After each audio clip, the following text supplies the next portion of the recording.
YouTube, welcome back to SIBZ, West Coast, East Coast siblings, and today we are talking about twisters. So I'm going to give you a quick summary of what happened in the movie, and then I'm going to tell you what I thought. This story is about this girl whose name I don't know, and her name doesn't really matter. Kelly, Katie, Kate, I don't know, white girl name. She was a meteorologist, she loved chasing storms. A big accident happened, and that has kind of shied her away from the actual storm chasing, and now she moved to New York and does meteorology. Then one of her old friends who survived the incident, he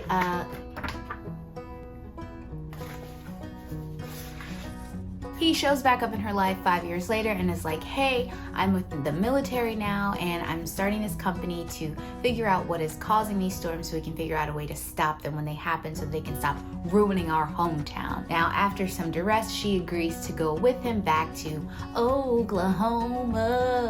There, they meet a bunch of other different types of storm chasers and some storm wranglers. Cue in Glen Powell and his raggedy mates, and they're storm chasers and they chase the storms a little unconventionally. Some tension and sparks fly between the two of them. I think her name is Kate, his name is Tyler. Terrible that I remember his name and not hers. Of course, there's one big final storm. So after they get over their tension and become friends, perhaps potential lovers, he's gonna help her with her idea that she had originally 5 years ago when the accident happened as a way to break up a tornado with some powder. The tornado is happening, they see it coming, they're getting ready for it, and of course it's an F5, which is huge, way bigger than they expected. They kind of abort mission, they try to go for cover, and she's like, no, I can do this.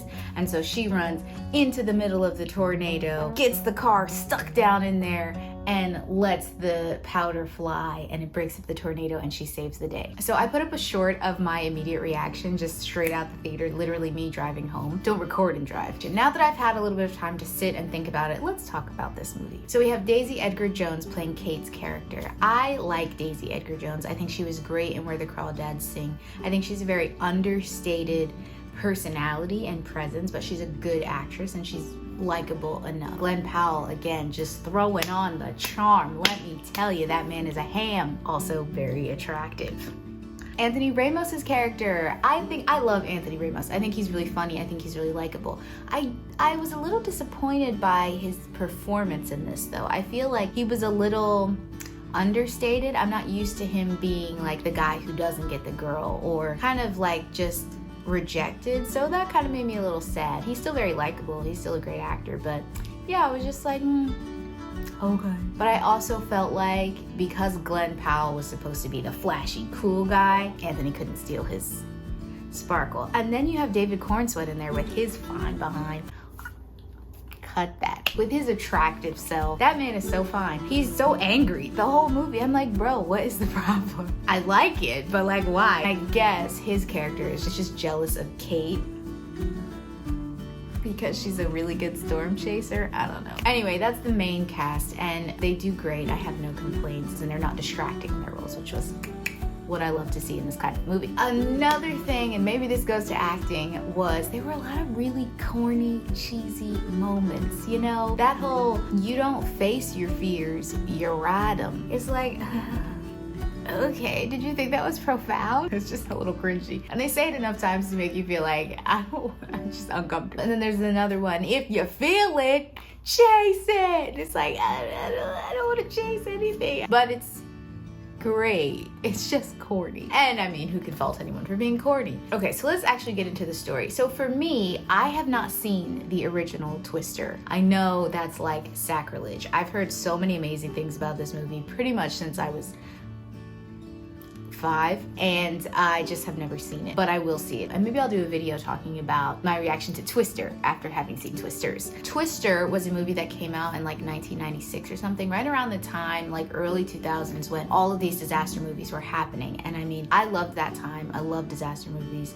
It's like a cool way to make something so tragic and horrible entertaining, which, is that a good idea, Hollywood? I don't know, you made money from it. Twisters is definitely an ode to that in a lot of ways. There's like not, other than like the iPads and stuff, you couldn't really tell that you're in 2024. They're in Oklahoma, which plays like a huge part in the story. It's very like country and southern and yeah, we eat biscuits, rodeo, and horses and stuff. So that was great. I really enjoyed that. I like the soundtrack. There are some bangers on the soundtrack. I said, ooh, get me back into my country music loving. My complaints with the movie. I think that, yes, it's an ode to the original. As far as I understand, it doesn't have anything to do with the original, like at all. Guys, you know me at this point, right? I've been intermittently posting for the last 4 or 5 years. I just feel like I get that they're doing an ode to the original, but I wish there was a little bit more diversity in it. And you know me, I'm not one of those people who's like, diversity. But here's the thing, right? The original movie, everyone is white, and okay, that's how movies were back then. That doesn't make them any less great. It's just what they were. But it's kind of like now, to bring it into a new age, I would have liked to see a little bit more diversity within the cast. I get it, Anthony Ramos is in there and he's great, but like, where are the black people, you know? And I don't know, maybe it's just because I'm black and I feel that way. I don't know, trigger warning. You know, there's a little bit more diversity, even in the music. I mean, okay, Beyonce just came out with a country album. Like, let's acknowledge that there are black people in the South, a part of this culture. I think that would have been cool, and I think it would have added a fresh twist on what was already a great story. I mean, here's the thing. You're not looking for, again, like with Godzilla versus Kong, like you're not looking for, or is it Kong versus Godzilla, whatever. You're not looking for a really deep, complex storyline. You got a solid storyline.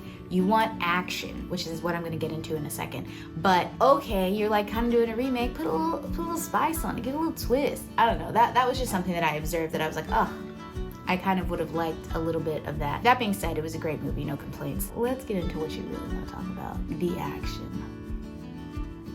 Ladies and gentlemen, I saw this movie in IMAX and it was insane. I heard some other people saw it in 4D. That sounds even more insane. IMAX was quite satisfying. I wish I was a little bit closer to the screen. I think I was maybe like 4 or 5 rows back. It was shaking. And the tornadoes were freaking huge, like amazing. Now, it wasn't as exciting and as awesome as Kong versus Godzilla, but there are only so many things you can do with a bunch of wind circling itself. You know, we had cars flying and buildings flying, and we had multiple tornadoes in this movie. Like, I love that they did show the difference between an F1, which is more manageable, and an F5, which is like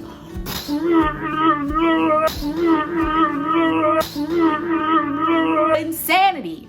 Loved it for that. The action was legit. Solid summer blockbuster. Good story, good acting, freaking amazing action. The effects were beautiful.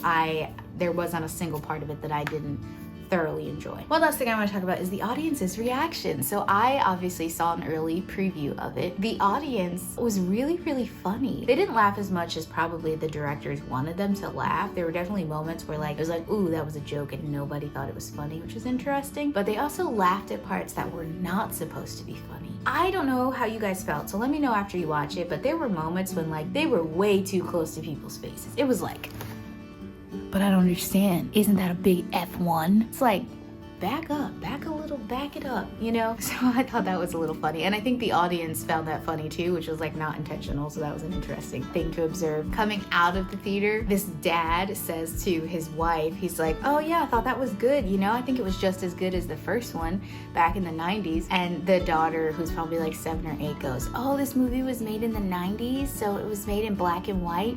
And the dad was like, no. It's really interesting being an old lady. I never thought I'd see the day when kids think movies in the 90s were in black and white. Boggles the mind. Anyway, so I thought that was funny. But yeah, for the most part, the audience loved the movie. And it was really cool to see like a pretty diverse audience, like then of course ethnicity, but like more importantly, like different walks of life. Like you saw like a lot of older people, a lot of younger people. So I think that was cool. I think it does what, again, another Glenn Powell movie, Top Gun Maverick, did, which was like bring people together to just enjoy a film. So hats off for that. And it does give you some like America vibes. Not as much as Top Gun. It's not as like triumphant and victorious, but it was still just a really solid, good time at a summer movie. All right, guys, so that's everything I have on Twisters. Go see the movie. And as always, like this video if you like this video, comment, subscribe, and click the bell so you can be notified of when we drop new content, which I will be doing more of. I know I keep promising it, but I'm unemployed now, so you're gonna get a lot from me. Okay, thanks guys, bye.